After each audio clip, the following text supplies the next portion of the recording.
آپ کو معلوم ہے حضور پاک صلی اللہ علیہ وسلم کے پاس ایک جماعت آئی، انہوں نے پوچھا کہ حضور ہمیں کچھ حکم دے دیں، ہم باہر سے آتے ہیں، بیچ میں ہمارے اور آپ کے ایک دوسرا دشمن قبیلہ ہے، ہم آ نہیں سکتے ہر بار، بس وہ 4 مہینے ہیں جس میں جنگ حرام ہے، اس میں ہم آتے ہیں آپ کے پاس۔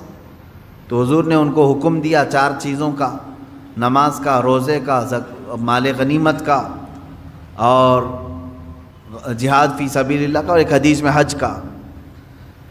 اور پھر فرمایا میں 4 چیزوں سے تمہیں روکتا ہوں، 4 چیزیں کبھی مت کرنا۔ وہ 4 چیزیں کیا تھی؟ یعنی نقیر، دبا، حنتم، مزیفت، یہ چیزیں 4 پیالوں کے نام حضور نے گنائے۔ کدو کو کاٹ کر کے بیچ میں سے گول ہوتا ہے، اندر کا مغز نکالیں تو کھٹوری بن جاتا ہے، اس کو سکھا کر کے عرب والے اس میں شراب ڈال کے پیتے تھے۔ لکڑی کا گلاس بناتے تھے، لکڑی گول کاٹ کر کے بیچ میں سے اس کا سب نکال کے ایک گلاس بن جاتا، اس میں شراب رکھتے تھے۔ یعنی بالکل وہ لوگ اوریجنل چیزیں، نیچرل چیزیں شراب کے لیے استعمال کرتے تھے۔ یہ 4 قسم کے پیالے ہیں جن کا تذکرہ میں نے ابھی کہا۔ حضور نے فرمایا یہ ختم کر دو، یہ پیالہ، لکڑی کا پیالہ، کدو سے بنایا ہوا پیالہ، وہ کلنگر سے بنایا ہوا پیالہ، یہ ختم کر دو۔ شراب کی بات نہیں ہے اس میں، پیالے ختم کرو، پیالے توڑو۔ گئے انہوں نے پیالے توڑ دیے۔ اس میں حکمت کیا ہے؟ محدثین فرماتے ہیں شراب تو چھوڑنا ہی تھا انہیں، لیکن وہ پیالے نہیں رکھنا ہے جس میں شراب پیتے تھے۔ وجہ یہ ہے کہ جب جب پیالہ دیکھیں گے وہ شراب یاد آئے گی، اس میں ایسا پیتے تھے ہم۔ یہ اسلام ہے جو جڑ کو ختم کرنا چاہتا ہے۔ اب ظاہر سی بات ہے اس بچھڑے کو تو ختم کیا گیا، مار دیا گیا، لیکن حکم آیا کہ اس کا تصور بھی نہ آئے۔ ان کے دلوں میں وہ رچ بس گیا تھا بچھڑا، جب دیکھو وہ بچڑے کا ہی تذکرہ کرتے تھے۔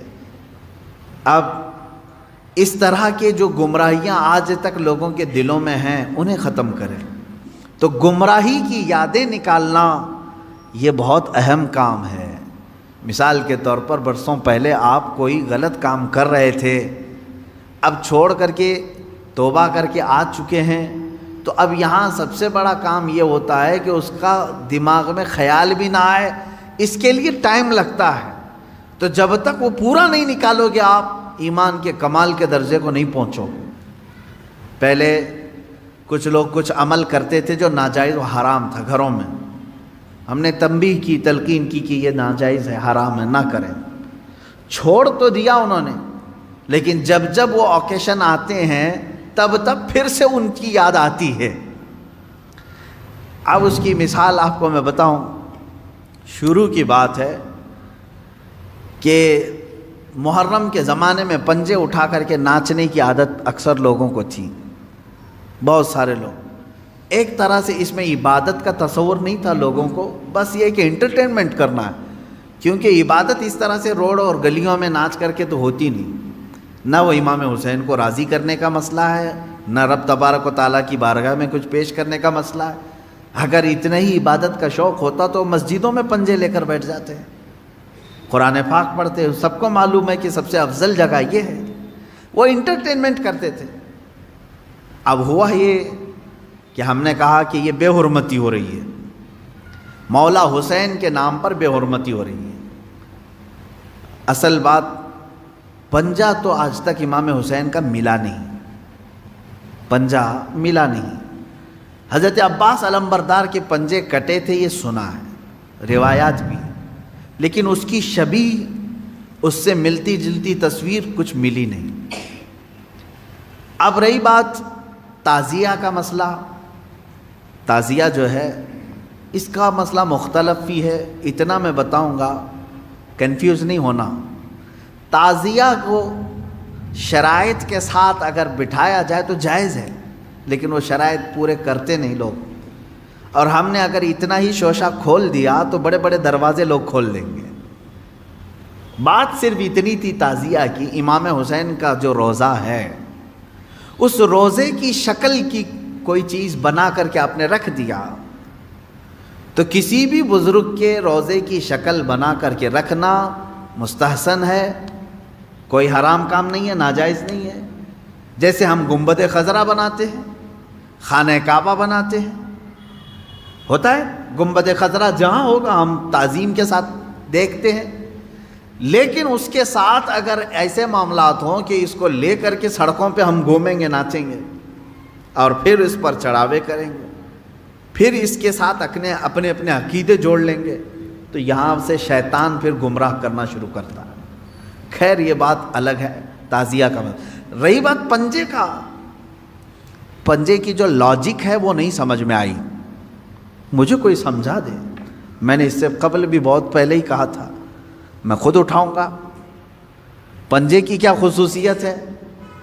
اگر امام حسین شہید کربلا رضی اللہ تعالیٰ عنہ کے ہاتھ کا نشان لے کر کے کوئی اٹھا کر گھومتا ہے، میں تو کہوں گا ہاتھ کیوں اٹھاتے ہو؟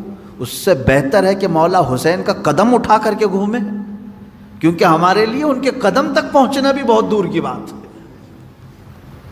قدم اٹھا کر کے کوئی گھومتا ہوا نہیں دکھا مجھے، کوئی تلوار اٹھا کر کے دکھا۔ تو اس میں ہاتھ کی کیا خصوصیت ہے یہ تو مجھے لاجک اب تک نہیں معلوم، بہرحال ایک ٹاپک الگ ہے۔ اس کے اندر جو خرافات آ رہی تھیں، اس کے ساتھ عورتوں مردوں کا ساتھ ملنا، گانے باجے ڈھول تاشے اور طرح طرح کے اس میں خرافات لے کر کے اس کو کہاں سے کہاں تک پہنچایا تھا۔